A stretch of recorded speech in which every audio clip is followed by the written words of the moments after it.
All right, folks, so I see that people are joining us in the attendees section, which is super cool. It's for anyone who hasn't seen us making the podcast live, you can get to see a bit of the sausage getting made with us just chit-chatting beforehand. So I'll do my usual intro, which is thank you very much for joining us. My name's Parmveer, if you haven't seen my face before. And on the decks behind the scenes is David Vasantha, who doesn't like to be on camera or on the microphone. He does exist. I've seen him. He does exist. Yes, yes. Well, actually, looking at most of the people attending, they know him, so that's all good.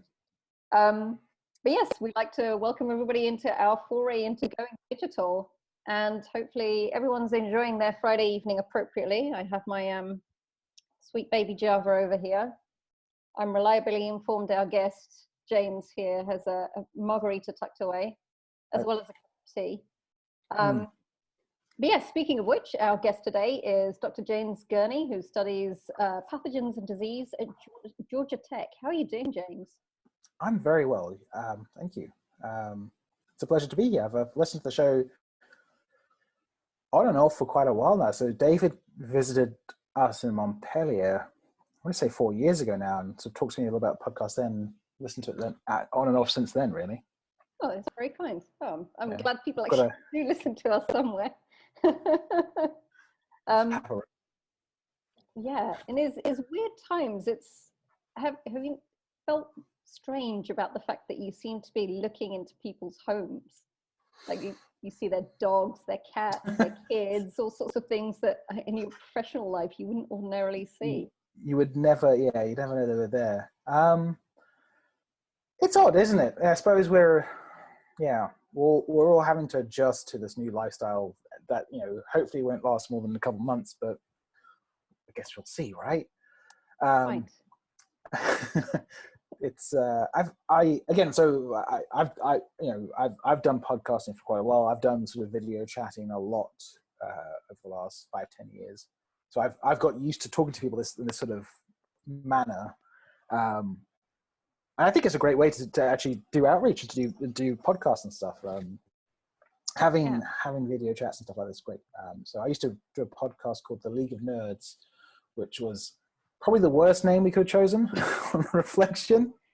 All the other names we thought were cool had already been taken, and so we decided to go for something we assumed would be okay. I'm glad that we're having our cherry taken by an expert podcaster himself. So despite living in Atlanta, obviously you do not have a Georgia twang. No. So tell us a little bit about your background, what you trained in, where you trained, and how you ended up in the US. Sure. So regular listeners to your podcast might have heard my friend Sophie Darch talk to you not so long ago. I think she was the first episode of the season. Exactly, yeah. Sophie and I did our PhDs together. I was a year and a half behind her academically, I think, or 2 years maybe.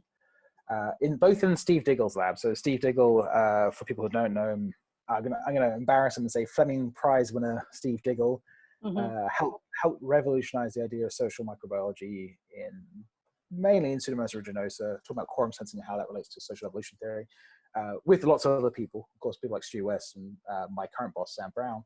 Lots of great work on this field. So I did my PhD under him on bacterial quorum sensing and kin discrimination, which is a fancy way of saying, do bacteria know about each other? Do they know who's related and who isn't related? We never really got a good answer on that. Like I assume, like most thesis, we sort of we did other stuff and had to write that title down somewhere in the abstract. That was all in Pseudomonas aeruginosa. So a background in quorum sensing and microbiology. I did an undergraduate in molecular biology as well, still in the UK. And I was finishing up my PhD. I'd always wanted to work with phage and never really had a professional opportunity to do it. And I happened to come across a Twitter post by my previous boss, Mike Hochberg, basically advertising a job for a postdoc. I was like, oh, I know that name. He's a cool person to work with. So I dropped him an email and applied for the job, and had the interview and all sorts of stuff. And then he emailed me back to offer it, and I was like, "That's great. Yeah, of course I'll take it." And then I had to look up where exactly is is it Montpellier? Where is this? Turns out I was moving to the south of France. Which does not sound terrible, frankly. Well, if you speak French, it's probably a lot easier. I basically knew 4 words of French. I knew hello, yes, no, and thank you, which was not ideal. So I got off the plane and sort of waved down a taxi, and sort of my broken French was like, "Do you speak English?" Which I'd learned on the plane, and expecting the answer to be, "Yes, of course, monsieur. Like, what can I do? How can I help? Where'd you like to go?" The blunt answer was no. I was like, "Oh, crap. I'm in a foreign country with no money, don't know what I'm doing." Cool. All right. So I just pointed on a map where I needed to go, and luckily I got taken to my Airbnb, and my hostess she also didn't speak any English. I was an interesting couple of weeks there. So with Mike, I studied bacteriophage with the idea of doing bacteriophage therapy. That's sort of what all my phage work has been leading up to. And I still do use evolutionary ideas about network theory and different types of co-evolutionary dynamics to understand how we might improve phage therapy. Because unlike most treatments, if you give a phage, it doesn't stay static. It will co-evolve with the pathogen in the host. So we have to understand how the treatment will change in response to the pathogen changing. Okay, so let's take a little step back. I think Sure. One of our former guests has talked about what a phage is, but can you explain what it is? Sure. So it's a virus of bacteria. It's the simplest way to say it. So like all other life, there are viruses that infect bacteria, and there's several different range, some DNA, RNA phages, all sorts of things, but they are exclusively the viruses of bacteria. They don't typically infect mammals. There's been some work to suggest they can change stuff, but it's pretty niche. The thing I'm also interested in is that they typically have a way of attaching to the bacterial host. So they bind via some sort of receptor on the bacterial surface. And understanding how those surface factors change is what drives a lot of my research as well. Okay. I can go another layer up or below for explanation there, I think. Whichever you like. So I was actually going to ask you about your current research that you're doing at Georgia Tech. So Georgia Tech, my research falls under this idea that I've developed called phage steering, and I didn't think of this de novo, or didn't come up with it independently. Other people have been working on very similar ideas, and I just sort of trying to market it a bit better, I guess. Why do they get it? So this goes back to the receptor idea. If you have a virus of bacteria and it has some mechanism it needs to attach to that bacteria, the bacteria is under selection to change that receptor, otherwise it dies. We found phage that bind to clinically important receptors, so virulence factors, things that make us sick. The bacteria produces, toxins or enzymes or things your immune system recognizes, and other structures like antibiotic resistance mechanisms, so efflux pumps. So the way the bacteria pumps out antibiotics, we found phage that attaches to those receptors. So we can put the bacteria into a sort of catch-22 situation. Either you evolve resistance to the phage and you potentially make yourself more susceptible to the antibiotic, or you maintain your resistance to the antibiotic and be sensitive to the phage. So we're pushing those systems and trying to figure out what exactly they'll break down, because they will break down eventually. The bacteria, the phage will evolve around our nice little box that we put around the system. So we want to know where and how we can use those ideas to effectively treat patients. Okay. So I probably should have said at the beginning that we have a Q&A box, and given that we have this kind of novel way of speaking to people these days, feel free to ask questions at any point in the conversation. So can you tell us the kind of techniques that you use on a daily basis? Because I think a lot of us talk a lot about the kind of the theoretical side of our research, Yeah. It's possibly hard for people to imagine what that looks like in a lab or in a group or. So the clinical use of not the clinical, but the practical use of phage is kind of stuck in the past. I've railed against a lot of the techniques we use in the field because they're built for ideal circumstances. There are things like, for example, cross-streak assays where we plate out bacteria. We take a loop of bacteria, put it across a plate. We take a loop of the phage, we put it on a diagonal cross. And we say, okay, if they haven't grown that cross section, that means the bacteria is resistant to the phage. It's like, great, works fantastic when you use laboratory phage, laboratory bacteria that we know work together. If you have any sort of change in coevolution factors or anything changes, you may as well just throw that assay away. And I've been trying to develop qPCR methods to test these ideas and sort of, you know, look in more detail. The corollary to this, of course, is everything you've ever thought of about phage. If you're in the lab, probably someone in the 1940s has already done it. Some early pioneer was like, okay, because this is how we started learning about molecular biology. We used phage. I think there's been about 3 or 4 Nobel Prizes won based on simple phage biology. And we used them because they were, you know, the simplest locks to move stuff around, to understand how enzymes break things down, how selection works in some cases. I think it was Delbruck won his Nobel Prize for that. I've really enjoyed speaking to, there's a very famous professor in the area called Bruce Levin, who works down the road from us at Emory.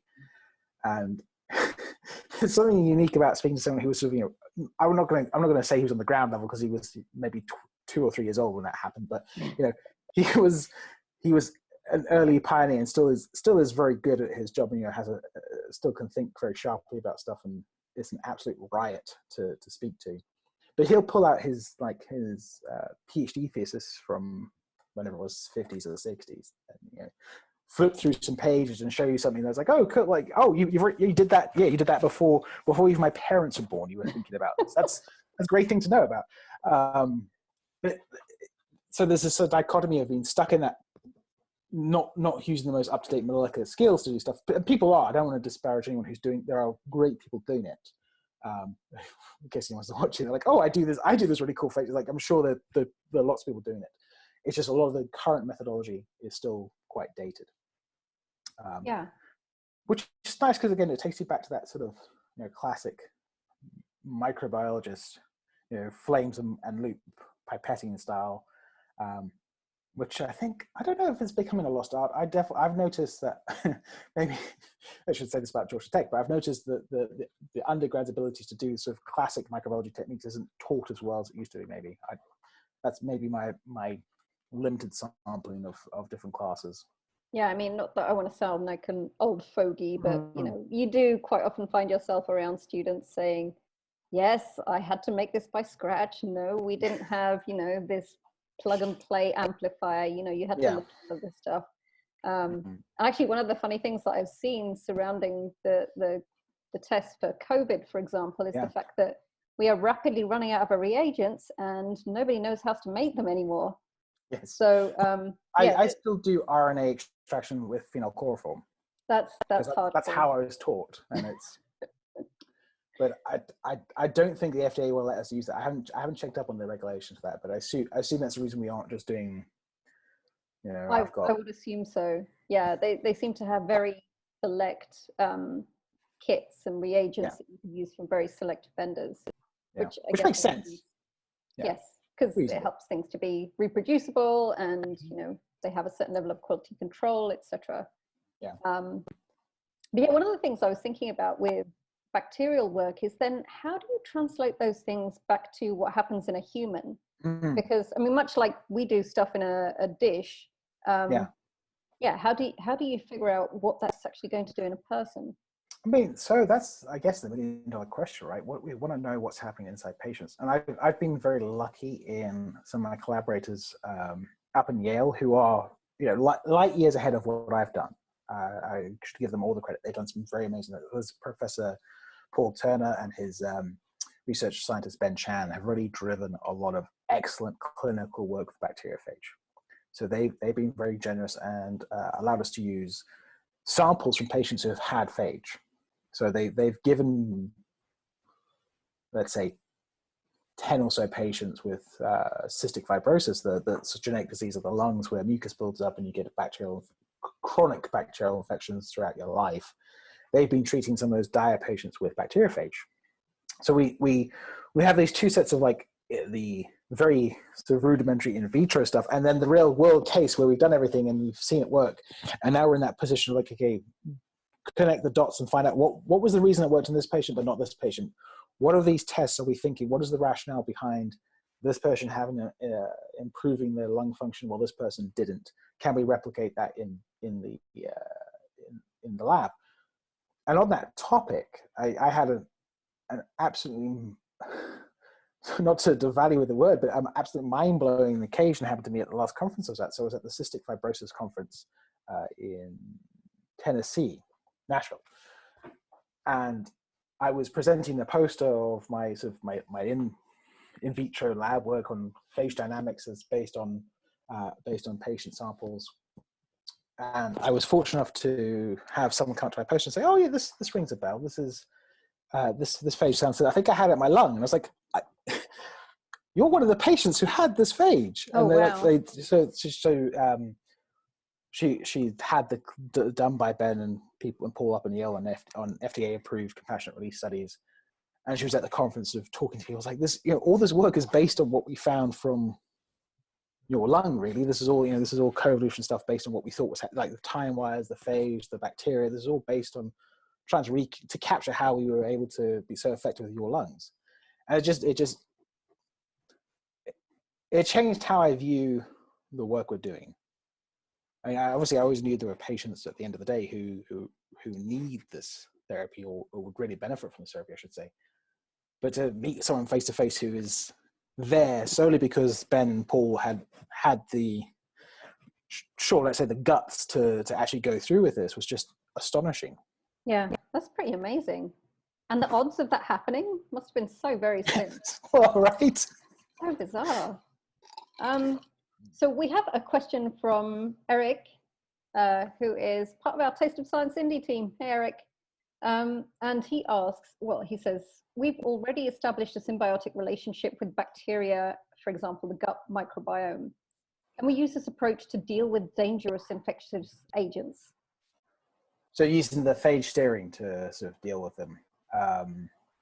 Yes, ideally, I think we can. There's a lab whose name is it Duplo? He's working on Ephecalis. His lab's working on Ephecalis and phage interactions. They've shown, we had a chat a few months back now, they've shown that once you've treated the Ephecalis with the phage, once you've made them resistant, they're actually less infectious. So they can't transmit from mouse to mouse anymore. So you've limited that sort of disease-causing state. I know the Bill and Melinda Gates Foundation also had a large pot of money to look at using phage to drive gut ecosystems, basically. So to say, okay, can you make the gut less infectious? I'm not sure who got that money. I think it might be in Hook in Warwick in the UK. I think she got some of it. She does excellent work as well. So it's it's great. It's a great use of that money. Yeah, it's really cool approach. So what other kind of technologies are we talking about in terms of handling infectious agents? Because the standard ones that we know of are antibiotics and, I guess phage therapy, whether it's outdated or not. Yes. But yes, I mean, what do we have in terms of things that are novel that are coming out?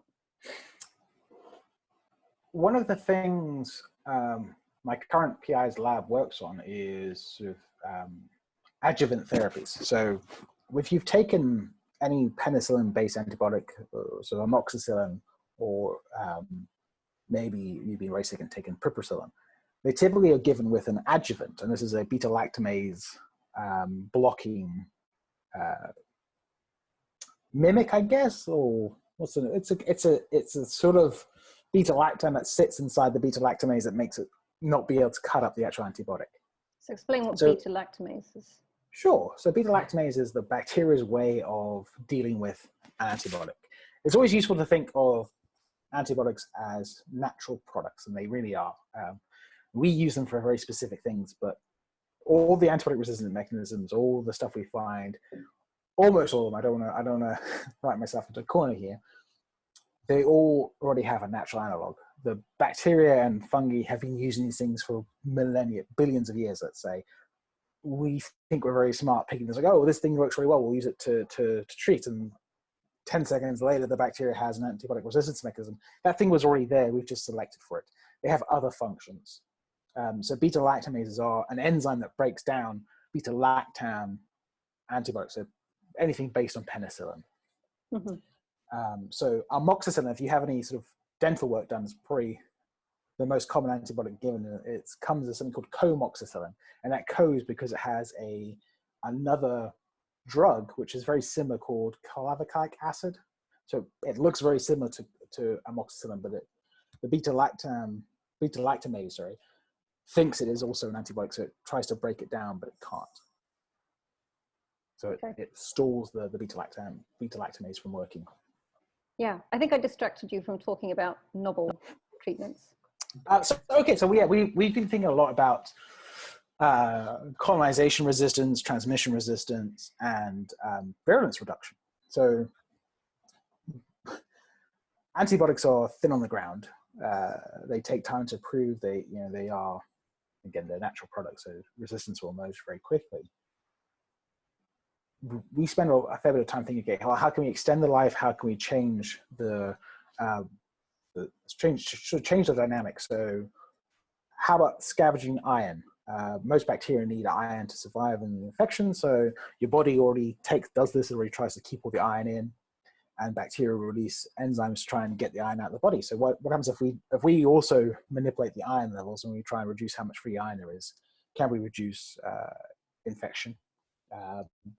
Can we find novel ways of doing this? Things like gallium, which is an interesting problem. Again, we've seen some work at the CFF conference where people are already spraying things like EDTA. This is another chelator of chemicals. Basically spraying them into people's noses and seeing does that stop them from getting infections. And we have a good colleague who's an MD, and he was like, "What? Like, why would they just do that? Well, they have the approval to do it. So I guess, yeah." I'm just going to turn this light on before it gets darker and darker. There we go. See me a little better. So our other thing is using these sort of novel therapeutics.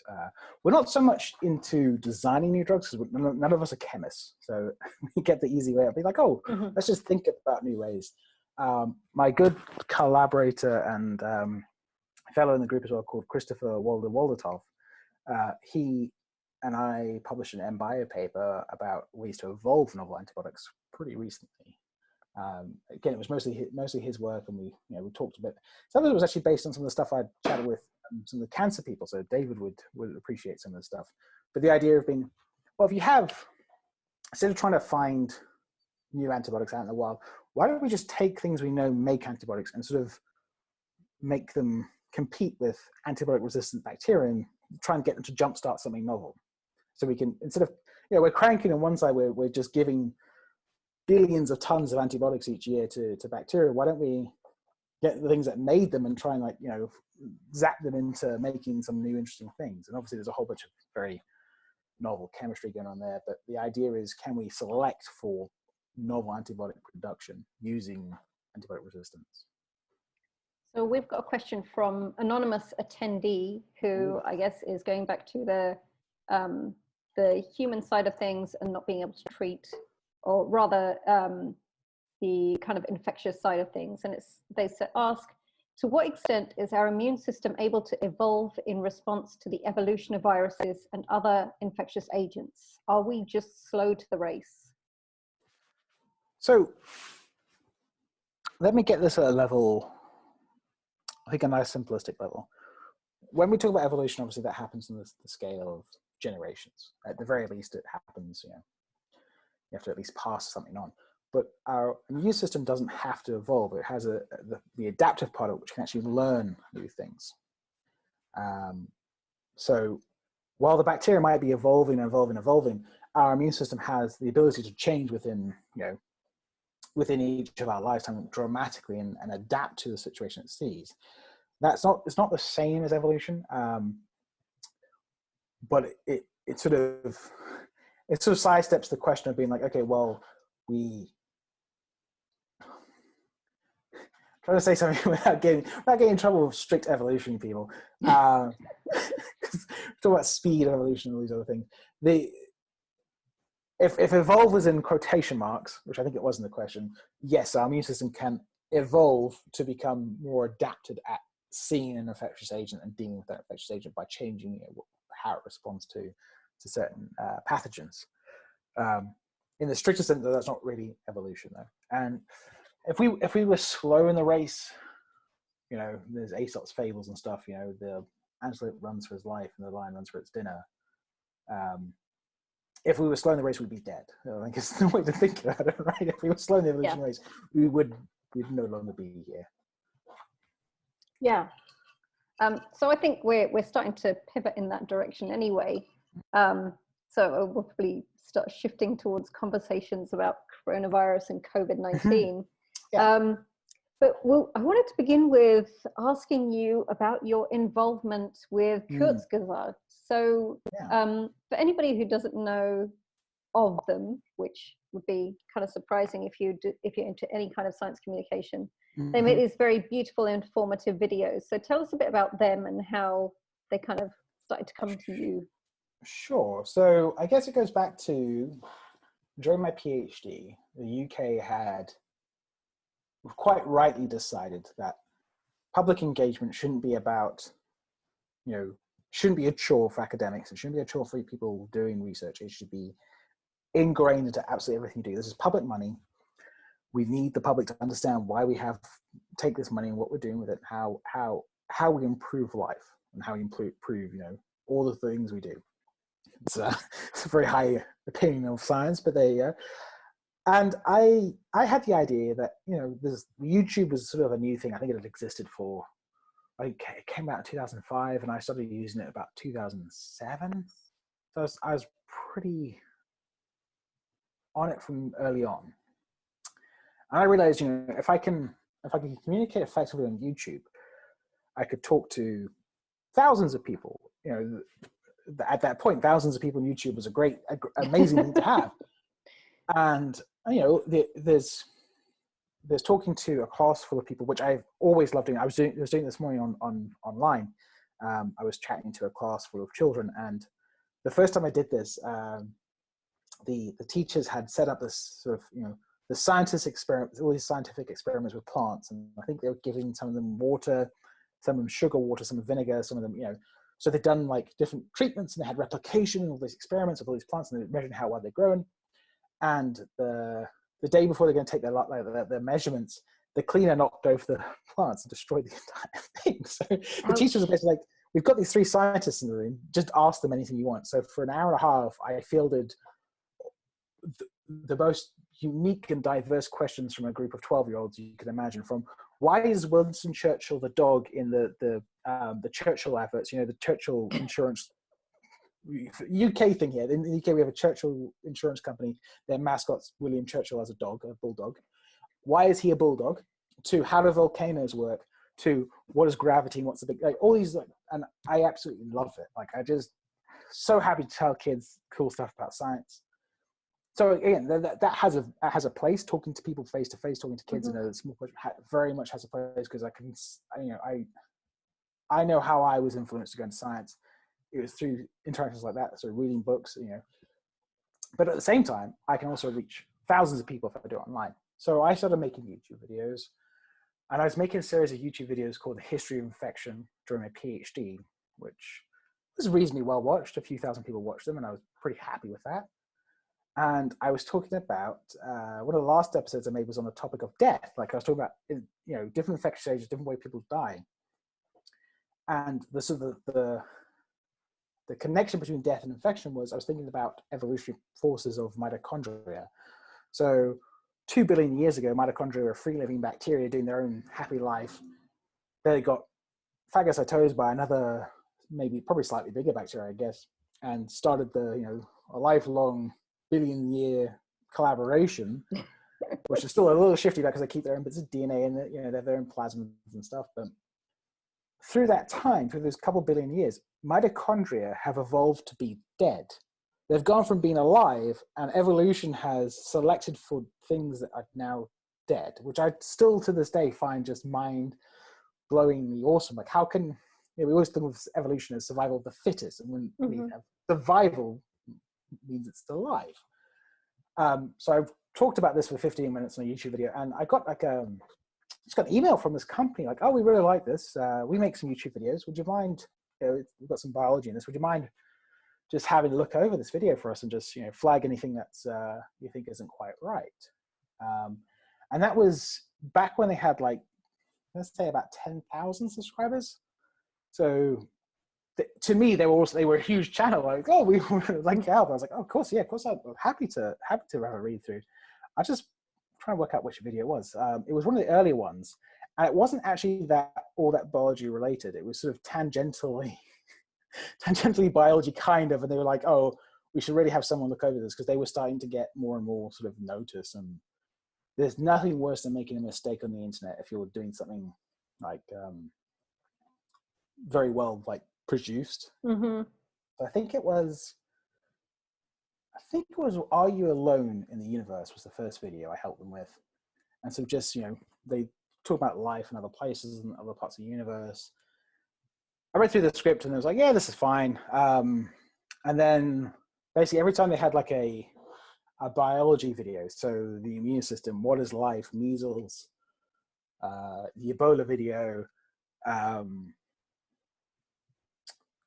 antibiotics, what are you, like, what is life, CRISPR-Cas, malaria, they would come to me and say, do you mind just reading through the script and tell us what you think? And we've developed a reasonably close friendship over those years. Like the main guy, so we chat quite a bit offline. And then they're like, oh, do you want to write a script for us back in 2-3 years ago? So I was like, yeah, sure, well, I'll write something. So I wrote one of the videos, and it was the first one I'm actually credited as the writer.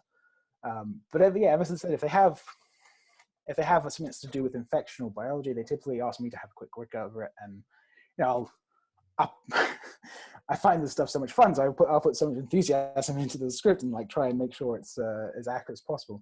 The last 2 or 3 videos I helped sort of fact check were the bacteriophage video. There's a Peto's paradox video, which I'm sure David may. There's things he might have. David's nodding vigorously in the corner. Yeah, he may take issue because we talked about hypertumors, which I think is a cool idea, and maybe not so well received in current cancer biology people. I still think it's a cool idea, and I kind of think it's the same idea as. So let me take a step back. Hypertumors. The idea of hypertumors is the reason why large animals don't get a lot of tumors because they have hypertumor. So the tumor itself gets a tumor, and that reduces how well the cancer actually grows. Weird. That idea is kind of fallen out of favor, quite rightly, because there's not very much evidence for it. But I'll usually do it. Yeah. But there's also these ideas of social interactions between tumors, which I think is close enough to me in the same idea as what's happening in hypertumors that I was comfortable to put it in the video and say, yeah, that's okay, because we can always justify and say, well, we're using hypertumors as kind of like a way to bridge people in and bring them in and say, this is a cool idea. Like, if you say the word hypertumor, it's like, oh, what? So that gets people involved, and then you can sort of, you've lied to them, so now you have to tell them the truth a little bit more. So, there's the principle of a lot of these videos and a lot of the way the scripts work for me is that I think there's 3 levels. There's someone who has no idea what you're talking about, someone who has a little bit of idea, and someone who's an expert. So someone who has no idea, you can tell them anything. It's better to tell them the truth, but you can tell them anything. Someone who has some idea, like maybe a high school student or someone just starting university, they want to know ideas, they want to know things, they're hungry for the information, maybe they're using this video to kind of get a broad understanding. And then the experts will watch it to try and find mistakes. So you have to make sure what you've written works all those 3 levels. And there's certainly an art to doing that, which the guys and girls at Curse Club have got to do fantastically. But at some point, there's always going to be an expert in the background. Like, well, yeah, you could have said, which is what my job, well, I don't say job, but it's what I do for them. Quite often they'll send me a script and go, so there's a script that they've got coming out sometime soon. And basically I read it, I was like, well, this is wrong. This is not just not correct or not quite right. There are parts of this that are now, you've taken too much of the liberty that I would say this is now wrong. And then they've gone back and rewritten it. And they've gone back to the primary literature and they've read the papers and they now said, this makes sense. And yeah. I've read it and gone, yeah, that's close enough to me. It's not, it's was it C.P. Snow who said, I'm going to get it wrong. No, it's not C.P. Snow. Some classic scientist said, it's not even wrong, as like the worst thing a scientist can do. Say something that's not even wrong. So we're always trying to avoid that. But yeah, so I've been fact checking their videos on and off for the last 5-6 years now, and it's so much fun, and it's amazing to me how much of an audience we can reach with those videos. So the coronavirus, I think, is about to hit 18 million views. Yeah. Which I told my department, obviously people in my department, I was like, oh, would you mind proofreading this as well? Because this is going to be seen by at least 10 million people, and that's too much responsibility for me alone.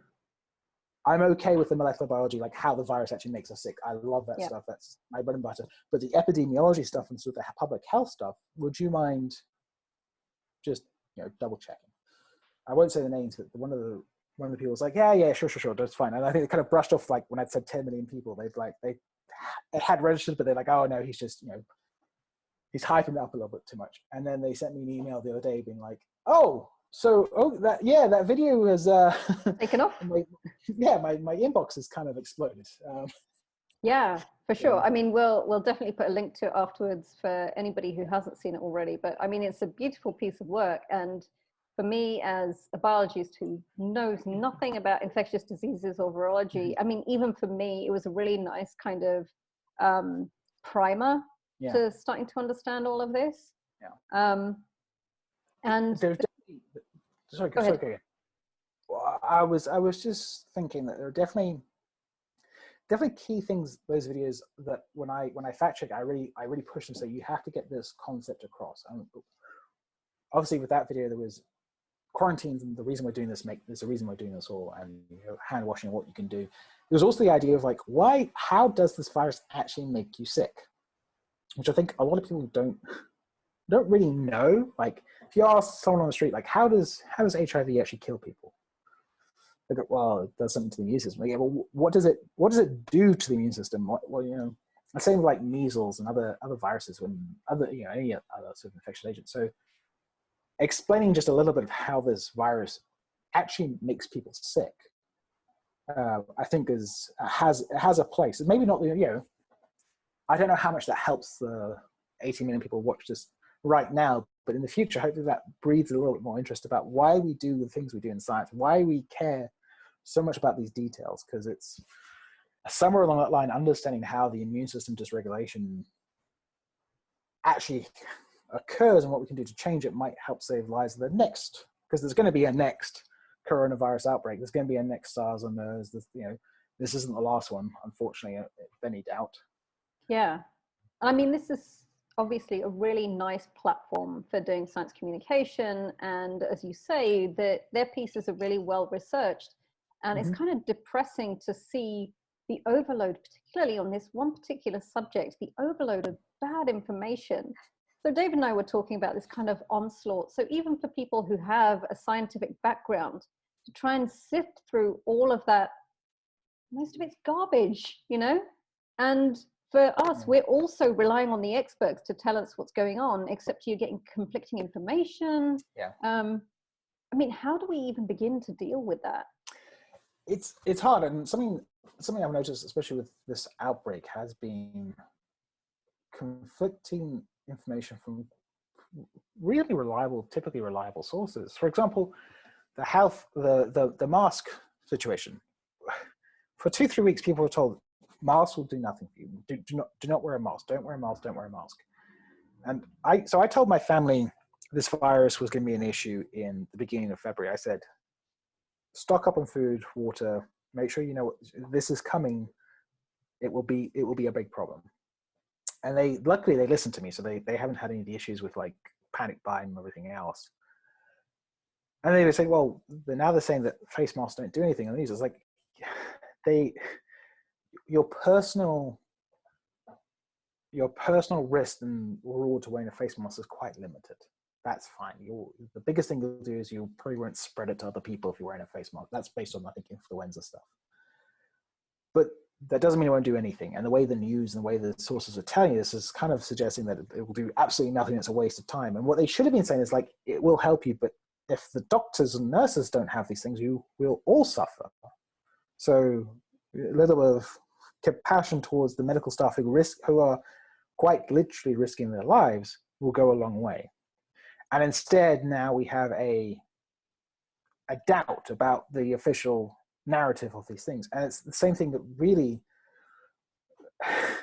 raised my heckles was the UK referring to their strategies herd immunity. I've spent the last 10 years railing against anti-vaccination online. Mm-hmm.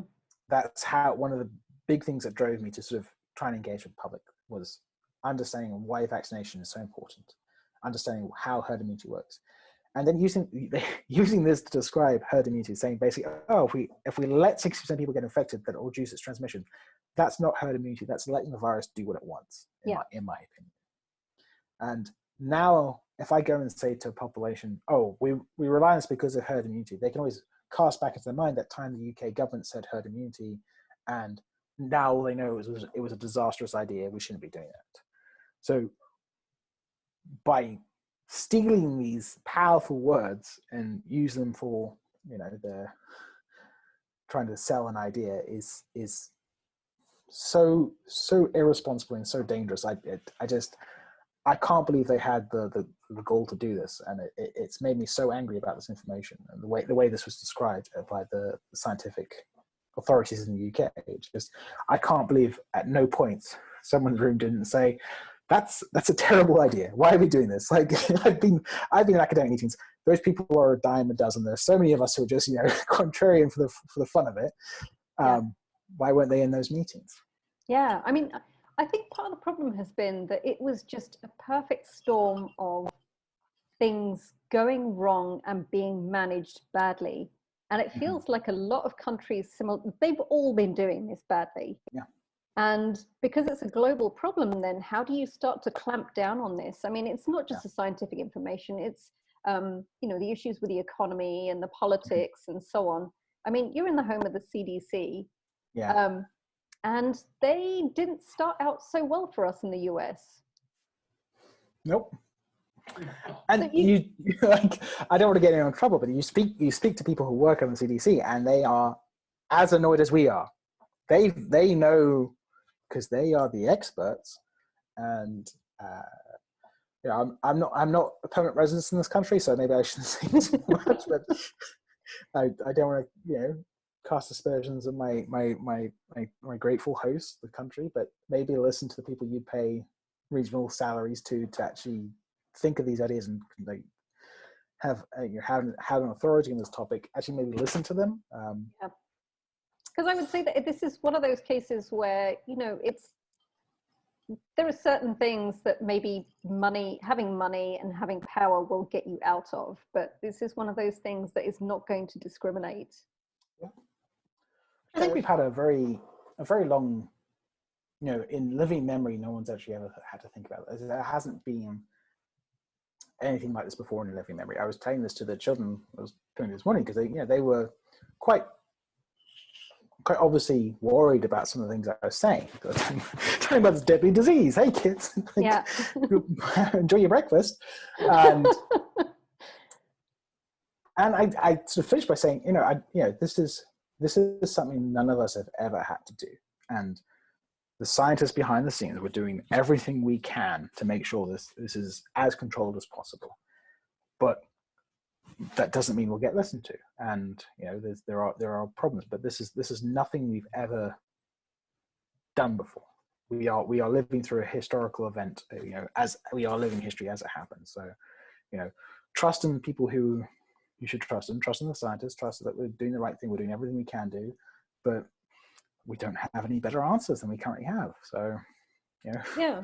try to relax, I guess. Like, yeah. So one of the things I've been talking about with my boss is, so originally when this outbreak kind of reared its head, people were saying, well, we shouldn't worry about it because the regular flu, the seasonal flu, has killed more people this time round. And now people are saying, well, this is a problem. So what are those discrepancies, and why are we more worried about this than something that actually does kill tens of thousands of people a year, or can do? so the flu does absolutely horrible work every year, but that's just because we got used to it. Again, if you released a flu, like another flu-like disease like we currently have, which is even worse, people would be terrified. There's a vaccine for flu, so you can. So I think there's some multiple things happening. There's some psychology of people thinking they'll be okay, they can vaccinate themselves, they can protect themselves. But in terms of scale, I think the flu. Last time I looked at the flu numbers, in mid-flu season, the amount of people who died of like flu and not just pneumonia was about 500 a week in the US, mid-flu season last year, which is a bad flu season if I recall. In Italy today, we've had 900, maybe 1,000 people die of COVID mortality. At the population, there's 60 million people in Italy, 300 million here. So we're talking 5 times smaller population in Italy, and they've had in a single day more deaths than we have the worst week of flu season. So these things are not comparable, aside from the fact they are taking human lives. That's the only comparison we should be thinking about. And the flu's still here. It hasn't gone away. We still have all these people who are still getting the flu. So I don't know if anyone's worked in a medical setting, but medical settings are not like, oh, everyone's fine. Everything's, this is a very laid back job where everything kind of just happens. Medical professionals are working tooth and nail to stop people at the best of time from succumbing to infectious disease. You throw another 1,000 people in that ward who need ventilation and serious support, you're very quickly overwhelmed. The system isn't built to have slack, isn't built to have spare capacity, because that doesn't make sense in those times. It's very the systems and the training of those doctors are very expensive resources to have. So we in the UK last flu season basically wiped out the UK response. It was at breaking point, which we as the UK we always say the NHS is at breaking point, because it always is at breaking point. It's held together by, I think, a mixture of love for it and duct tape. And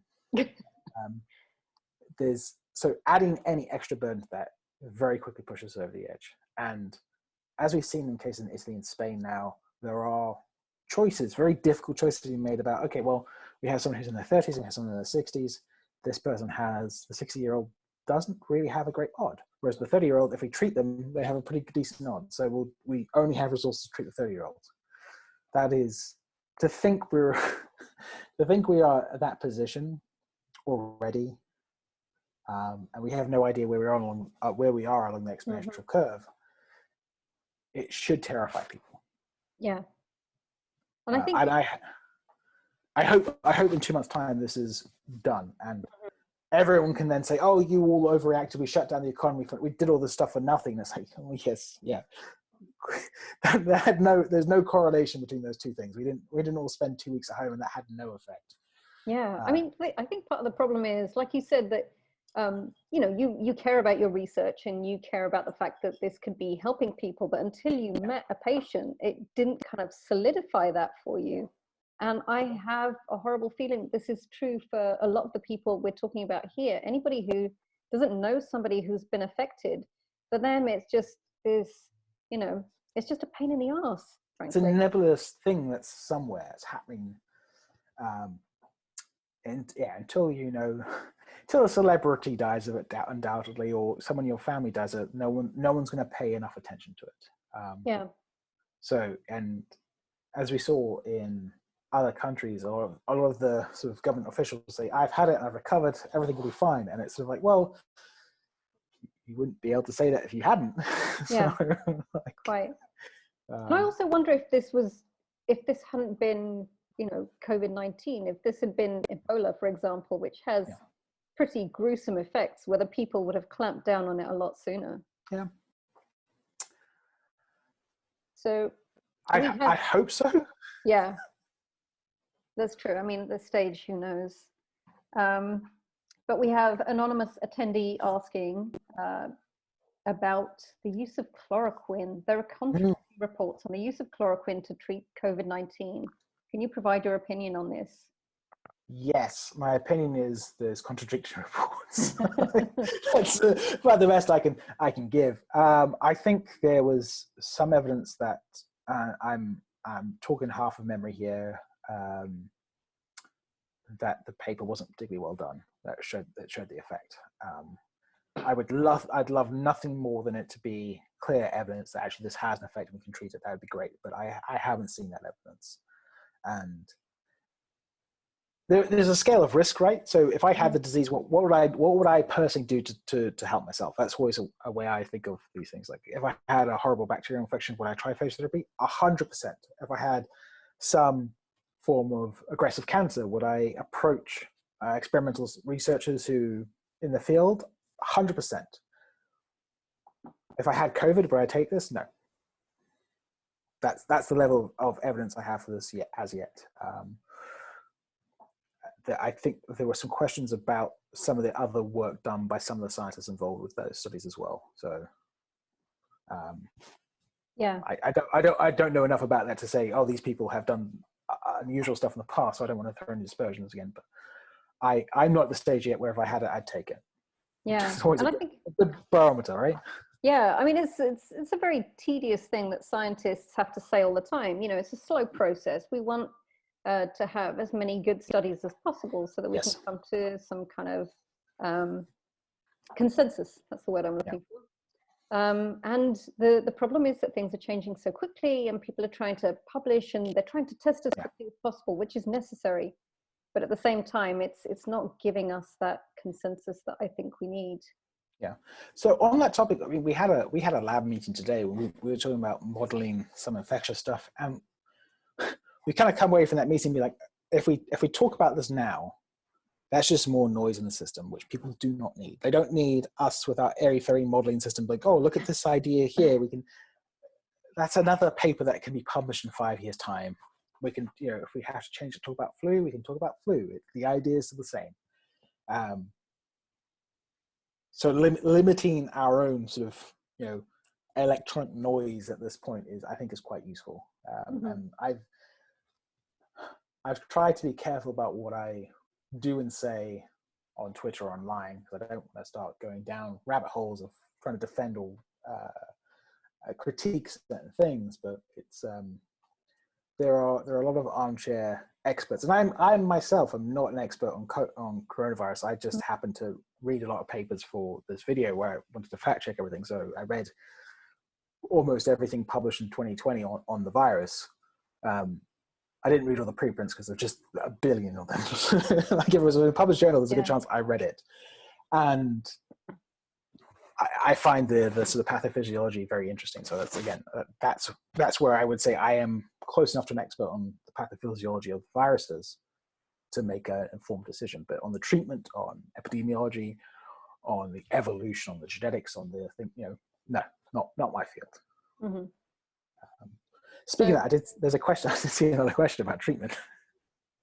Yeah. Which I can answer if you'd like. Yes. So are people currently on antivirals like HIV meds less susceptible for infection? That's interesting, because possibly. Depends on the anti-HIV medication. It could happen. There are a lot of HIV medications where it just will not work because they're based on things like receptors. So one of my favorite ones I always wax lyrical about is, I forget its name now, but it's based on, I first read about it when it was called T20 when it was in preclinical trials. So that's the only name I still remember. But it's an amino acid analog. So when HIV attaches to the host cell, and when it finds its co-receptor, CRC5, it effectively harpoons the membrane. And this harpoon then retracts itself, it sort of winds itself back up into the virus. And that winding back up brings the viral envelope and the host cell into close enough proximity that they can merge and the genetic material goes into the cell. We being the wider scientific community, of course, developed this analog to these amino acids, and it just sits in that little hinge part, so the harpoon can't retract. So the viral particle just sits on the outside of the cell. Obviously, those sort of drugs will have no effect on things like COVID, but the reverse transcriptase inhibitors, the things that maybe reduce viral transcription, they might help. It's hard to say. I think we should investigate them. I think we should look into it. People with HIV are probably going to have quite a high comorbidity with this, because one of the ways that the virus is cleared is by CD4 and CD8 plus T cells. So if you have active HIV, there's a very good chance that you will have a very bad time with the virus, because your immune system that would fight it is non-existent at that time. Yeah, I think one of the big problems with, for example, the chloroquine is that now people who have lupus and rely on the drug to stay well are suddenly being told, no, we can't fill your prescription because it might be necessary for something else, which is... Might be necessary, yeah. Which is... outlandish. Yeah, it's an odd place to find yourself where it's like, well, no, they still need the medication. Yeah. I don't envy anyone having to make those decisions. No, indeed. So there have been groups starting to study the use of approved drugs for the treatment of COVID symptoms. What's your opinion of those? Is it possible to control the symptoms of COVID? Probably. So the symptoms are all based on things happening inside the body. So there are, and this is based on SARS, and they're so close genetically, they're basically the same virus. There are some differences, and I could go into those, but they become so minutia-driven differences. You need a PhD in immunology just to sort of follow along, I think. There are structural proteins of virus, and there are non-structural proteins. So the non-structural proteins in SARS and coronavirus have a role in modulating the immune system. So interferon gamma, TNF-alpha, IL-8, IL-6, all these sort of immune system modulators, the cytokines and chemokines, they are influenced by the virus. It has proteins that change the expression of these immune system controllers, let's call them. So if we can change how that system is then working, we could effectively treat the symptoms. And those symptoms, inflammation and things like that, we could reduce the virulence of the disease. A lot of the treatment seems to be just give them ibuprofen and paracetamol. That seems to be a very common treatment, which is, it will help with inflammation, it'll help with the headache, and it probably does help. I did see people talk about ibuprofen might be dangerous as well. Again, I haven't seen any good evidence that that's true. That seems to be started by people, some rumor mill starting that. I don't believe that's true from what I recall. Yeah, that was a very strange thing as well. I think it was the French government absolutely insisting this was true, and then it just went absolutely bananas on all of my social media. Everybody said, don't take ibuprofen. Yeah. This is exactly the kind of thing we want to not do. Yes.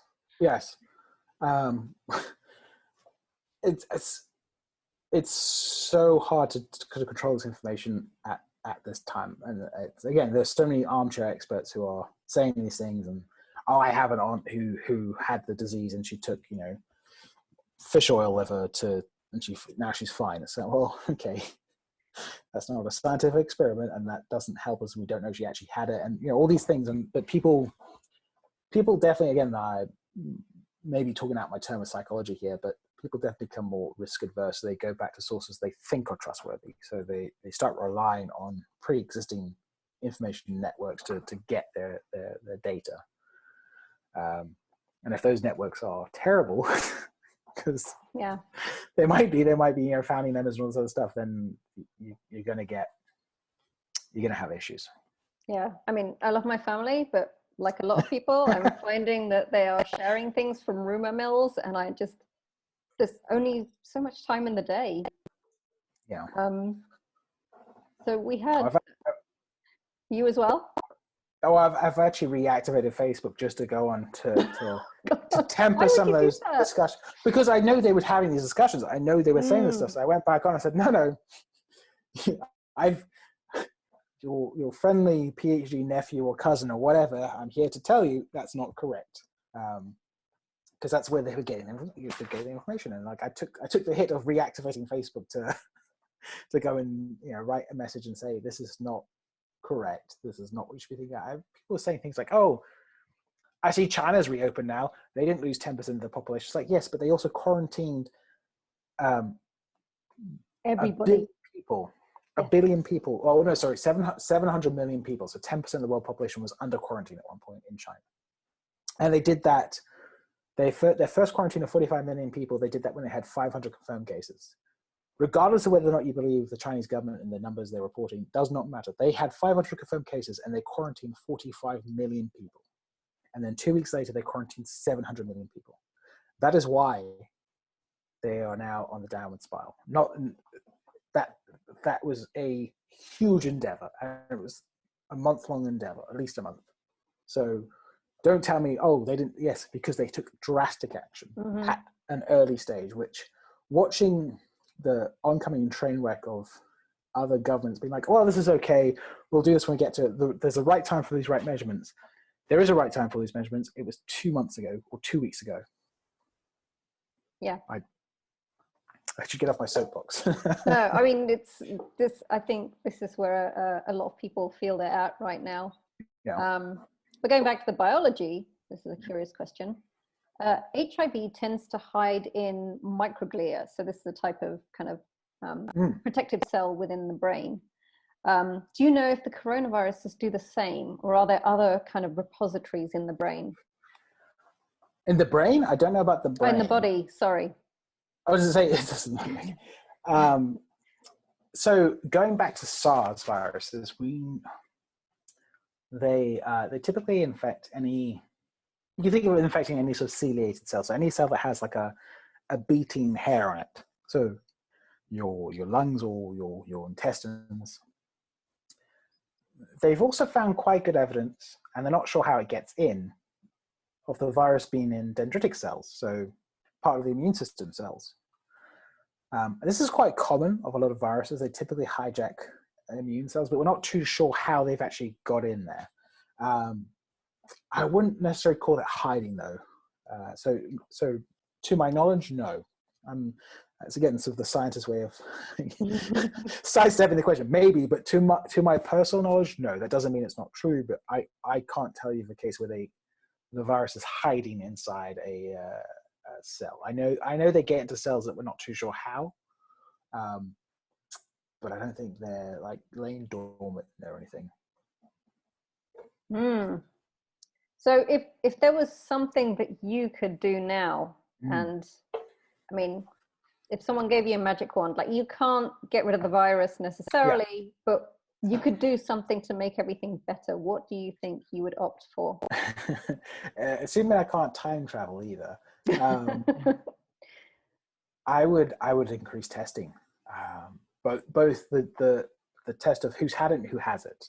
Who's had it, because those people can then be basically released back into the wild and act as the crutch that we also very, very much need right now, and who has it, which is there's a mixture between maybe we could do more for the testing, like request wise, and there's more we could probably do, but there's also, again, there's a worldwide shortage of the reagent to extract the RNA. So we had a call 2 weeks ago from the state basically asking us for a list of everything we had in our lab that might work. We gave that list and we've heard nothing back yet, and my assumption is bigger forces are afoot. I hope bigger things are happening. That that's a small scale. This isn't D-Day. We don't need every fishing man to go across to Dunkirk and pick up our sailors. I'm hoping that there are wide scale plans afoot. But that's what I would do. I would increase testing, because we need to know who hasn't, who's had it, and then we can. There are some really cool things we could do if we just knew. And I don't understand why why this hasn't been addressed. And maybe we should have put this in the video, but if you know who's had it, you can do what we did like during smallpox. You can build like a firewall around those people and understand, okay, this person's had it, they're a frontline responder. That means we have to take this person out of the system. We have to replace them this way. We have to focus on this group here. There's a large outbreak here. We can do sort of dynamic quarantining of people. We could have been doing that from the start. Maybe it's too late now. The cat's out of the bag. I think one of the best sort of most reliable information sources I found is people like Mark Lipsitch. He said, I want to say it was the 14th or 15th of February, he basically said, containment's failed. The cat is out the bag. This is coming. And when he said that, that's the day I emailed my parents and said, or sent them a message saying, containment's failed, get prepared. If we had started doing these tests then at that point, we could be in a very different situation. And I guess I don't understand some of the politics. Maybe I'm too naive to understand why why the US didn't. We had to redesign our own primers for some reason. I don't understand why. Yes. So this is another subject of contention, right? So obviously you know what PCR is. I know what PCR is, mm-hmm. And can you explain exactly what it is that the test does? How it's testing for the virus? So they're doing quantitative reverse transcriptase PCR, or RT-qPCR, I think some people call it. So the virus has RNA as its genetic material. So first you have to change that into DNA. You also want to know how much is there. There are good reasons for doing qPCR, so quantitative PCR, as opposed to just doing a PCR reaction. People have shown fewer steps. It's more accurate at determining certain things. Kind of minutia stuff, but yeah. So we use a fluorescent marker, and we count how many copies of the RNA we have in the sample, and that test requires a primer, which is a very short stretch of DNA, maybe 20 base pairs long, and we use that, and it matches the genetic code of the virus. So first we have to extract the RNA. That's one of the chemicals that's running out. We have to change it to DNA, and then we run this PCR step. And that allows us to tell how many copies of the RNA virus was there, or were there, sorry. That qPCR is sort of, I was explaining this to the kids earlier today, because they had a very similar question. I was like, I can build a PCR machine. If you give me enough wire and maybe a YouTube tutorial too, I could probably solder together a PCR machine. It's just a heater plate on a timer. A qPCR machine, you could give me all the parts with like detailed instructions, and I could not put it together. It's the difference between a kite and an F-15 in how complex these things are.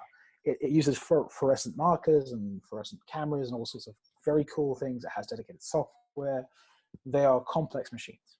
So there's not so much a shortage of them again. Like our lab has one, and you could run enough, you could test, 100 people every 3 hours in that machine if you run it full time. But the overall test is basically asking how many copies of the viral RNA do we find in a sample? And you have, I assume there's a cutoff that says, yes, this is a positive and this is a negative test. I think that answers the question. Yes. Yes. And I think my follow-up was going to be, what was it that went wrong with the kits? I really don't know. There were lots of jokes that they let a PhD student design the primers, which I find mean at the same time as it's probably accurate. It tends to be the PhD student knows the most on the lab or knows the least. I think is the good way to summarize it. But there's programs online, and it's not a difficult thing to do.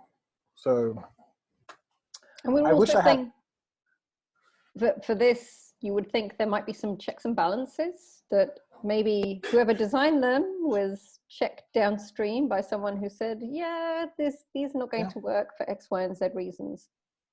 You would hope so, but I can see how these things fall through cracks. because everyone just assumes someone else has done it. Mm-hmm. Everyone else assumes it's been checked, but Yeah. yeah. Again, I wish I knew, but it's escaped. I'll have to get some of the CDC people drunk at one point and probe for more information. It might be restricted like knowledge by that time under some sort of Secrets Act, but Yes, quite. Somebody's asking about containment and what steps you are taking in terms of going into the lab, being in the lab, getting home, reducing exposure. Yeah. So I haven't been to the lab in 2 weeks. I've left my house to go for a walk around the block. A couple of times this last week. We've been out 3 times to go walk, keep physical distance away from people, wash my hands every chance I get when I leave the house. And obviously, once I'm in the house and things are clean, not constantly washing my hands. Our research lab has basically shut down. We have closed the door when we are not doing essential work. There are 3 people allowed in. One is doing essential lab maintenance, so we have some stuff that has to be kept alive. Otherwise, the stuff that is living organisms in the lab that can't die. So that's carrying on. But I've reduced my social contacts from probably, on a good day, I'd probably speak to maybe 10 to 20 people and go to the lab, walk around corridors, come to 6 feet of maybe 70 people a day. That's now gone down to myself and my wife and our cat. So it's we cats are people too. Yes, I don't think they can transmit the disease as much as I'm sure this one would love to. He's it's a typical horrible cat. The main thing we do is just reduce our transmission, and the reproductive number of this virus is about 2 to 3. So if enough people take the same sort of steps, we can reduce the transmission of this virus dramatically. Like if I get sick now, assuming I don't have to go to the hospital, I will not pass them to anyone else. Or maybe perhaps my wife if she didn't give it to me in the first place. But the transmission will be a dead end. That's the goal. That's the hope, and we can limit that by hand hygiene. Don't cough into people. If you feel sick, stay at home. Even if you're not sure. Like again, if you have a slight headache, stay at home. There are some things that are not linked to the disease, like runny noses and stuff like that. Probably don't have coronavirus, but at this point in time, I would still say stay at home if you can. Mm-hmm.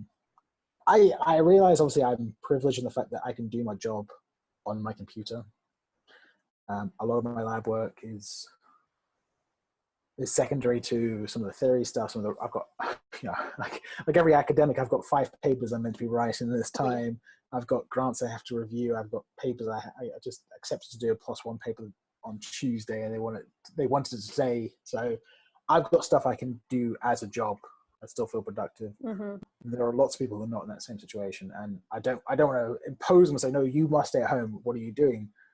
It's very ivory tower of me to be like, oh well, can't everyone just stay at home and drink their latte from yeah. So I understand there's obviously there's a certain burden that can't be mitigated. There are certain people who have to go to work, like construction workers. If you don't go and do your job, you don't get paid. And if it was me, I'd be doing my job because I need money to survive. So, but if you can, I think a lot of people also going to find out that most of their jobs can probably be done from home.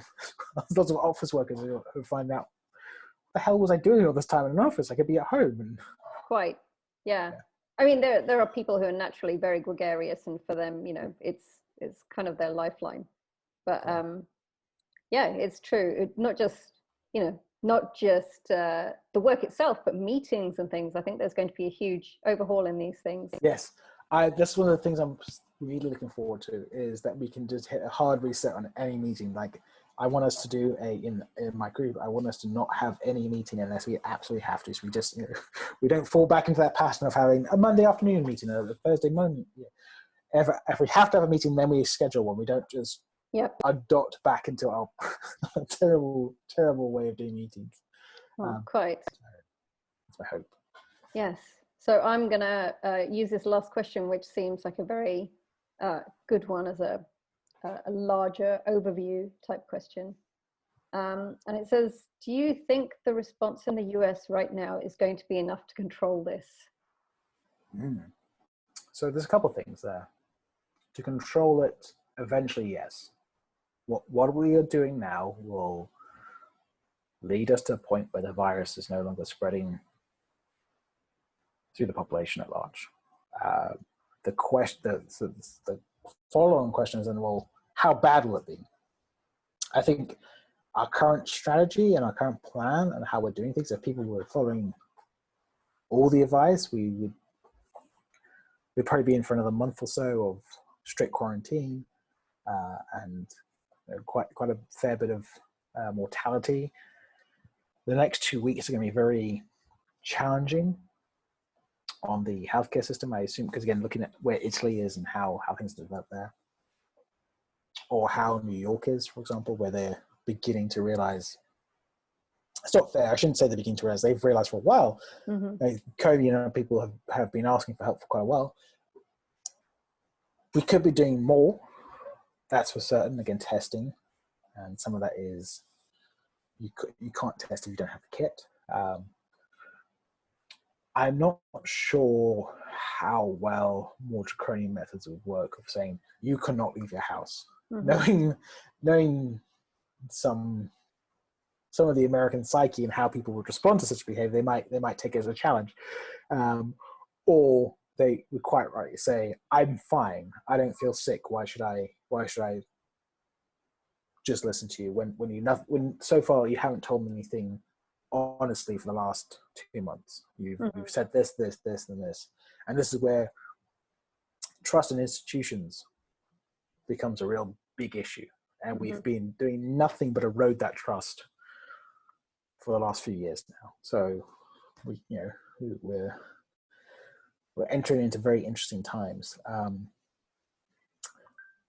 To do more, aside from more testing, we should be producing more ventilators. Again, that's a naive academic saying, why don't we just make more of the things? I know there is a supply chain, all this other stuff that has to come into it. I think the Army Corps setting up temporary hospitals is a great idea, and that there's a 3-star general talking about, or 4-star general talking about what they do and how they're going to do that. That was very reassuring to see. Basically, they will take over a hotel, they will take over a stadium, and say, "This is now the Army's. Go away. We're going to make hostile beds. We're going to make negative pressure areas." Because aside from again, I'm talking a little bit out of my depth here, but my understanding, aside from necessarily the actual physical process of intubation, a lot of the care is very much monitoring, making sure they're getting oxygen. You're not performing surgery on all these people for 24 hours a day. It requires someone to make sure they're getting fluids, the drugs at time. They're not experiencing a problem. So a lot of this could be done by people who are not necessarily fully trained as medics. So the Army Corps could do a lot of work there. I guess to finish, it basically says, yes, what we're doing will work. We could do more, and I can't see a strategy which is not worth the economic cost. Let's put it that way. Anything I think we could do, if we're going to save a few thousand people, a few hundred people, to me, the economic cost is well. The money will come back. Your friends and your cousins and your grandparents, they won't. Yeah, quite.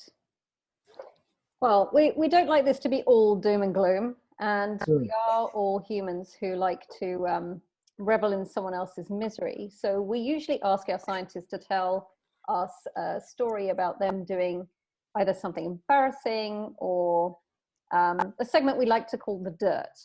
So What was your dirt story, James? so to you, David, I had to think quite hard about this one. Not because there isn't any dirt, just because I had to find something that won't get me in actual trouble. I suppose my biggest science mistake, or one of them, I was supervising a student in Montpellier in France, and we were doing bacterial infection assays on wax moths and trying to cheat. So it's a little moth larvae. So it's a Galeria something other. So it makes a horrible little grey moth. So we take the larvae of those and we inject them with bacteria. It's a good infection model because they die super easily. So if you do anything good, it's very easy to see, oh, 6 wax moths survive. That's a huge effect because they will die if you just like stab them with some saline water normally. So I was working with a student, and the student also happened to be the son of my boss. So he, obviously was working in the lab because his dad had said, just come work in the summer in our lab and it'll be fine. You can get some experience working in the lab. And we had this archaic contraption machine to do the actual injection. So you had to hold the wax moth, and they're about maybe half an inch in length and, an eighth of an inch in diameter. So you have to hold them with gloves on, and you have this needle injection machine where it has a big handle that you slowly rotate, and it slowly pushes the liquid forward and injects a tiny amount. But you have to thread the wax moth onto the needle. So there's a sharp needle with bacteria that will kill you if it gets in your bloodstream, and you have to physically pick up the wax moth and insert it onto the deadly needle. So I was explaining to the student, who again, for context, was my boss's son, whatever you do, don't stab yourself. Maybe a minute later, ow! Like, oh God. Thankfully, it was the control injection, so it was just the phage. And I was like, if you see anything out of the odd with your finger, immediately go to the hospital, tell them you're in a lab of Pseudomonas, but you should be okay. He's no longer with us, so no, he's fine. He's absolutely fine.